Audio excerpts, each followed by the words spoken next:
السلام علیکم ورحمۃ اللہ وبرکاتہ۔ استقبال ہے آپ کا محمد افضل آفیشیل یوٹیوب چینل پر۔ ناظرین کرام، بریلی کی ایک عدالت نے معروف لیڈر اتحاد ملت کونسل کے صدر مولانا توقیر رضا سمیت 6 ملزمان کی ضمانت کی درخواستیں مسترد کر دی۔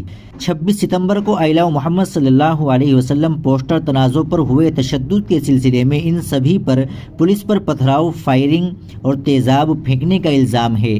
6 ملزمان میں سے 2 بہار کے پورنیہ ضلع کے رہنے والے ہیں۔ Additional district government advocate Mahesh Phatak نے ہفتے کے روز کہا کہ 26 ستمبر کو شہر میں امتناعی احکامات کے باوجود مولانا توقیر رضا خان نے مسلم کمیونٹی کے ارکان کو اسلامیہ میدان میں جمع ہونے کی دعوت دی تھی۔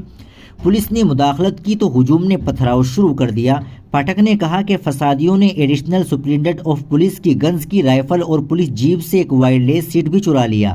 اس سلسلے میں کوتوالی، باردری، پریم نگر، کینٹ اور کیلا پولیس تھانوں میں 10 مقدمات درج کیے گئے۔ ان مقدمات میں 125 سے زائد نامزد اور 2500 سے زائد نامعلوم ملزمان شامل ہیں۔ انہوں نے بتایا کہ مقدمے کے مرکزی ملزم مولانا توقیر رضا اس وقت فتح گڑھ جیل میں بند ہے، دیگر ملزمان بریلی جیل میں ہیں۔ پھاٹک نے یہ بھی بتایا کہ مولانا توقیر رضا کے وکیل نے باردری پولیس اسٹیشن کے علاقے میں واقع شیام گنج تشدد کیس میں ضمانت کی درخواست دائر کی ہے۔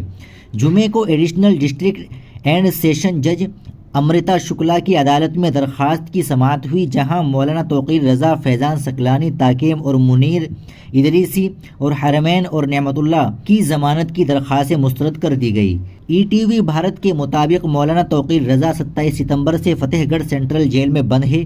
ان کو اس واقعے کے سلسلے میں شہر بھر کے مختلف تھانوں میں درج 10 میں سے 7 مقدمات میں ملزم بنایا گیا تھا، جبکہ تفتیش کے دوران ان کا نام باقی 3 مقدمات میں بھی شامل کیا گیا تھا۔